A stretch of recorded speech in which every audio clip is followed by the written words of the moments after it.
রোশনাই ধারাবাহিকে দেখেছিলাম গরিমা খুব রেগে আছে, হাঁটাচলা করতে পারছে না। এদিকে আরণ্যককে ডেকেছে, খাওয়া দাওয়া করছে না। বড় মা ওকে শরবত দিয়েছে, খাবে না কিছুতেই।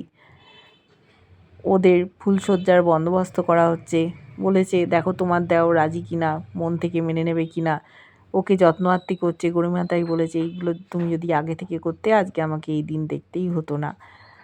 ওদিকে রোশনায়েরও অবস্থা কঠিন হয়ে যাচ্ছে দিনকে দিন, যেখানেই যাচ্ছে সেখানেই অসম্মানিত হতে হচ্ছে বিনা কারণে।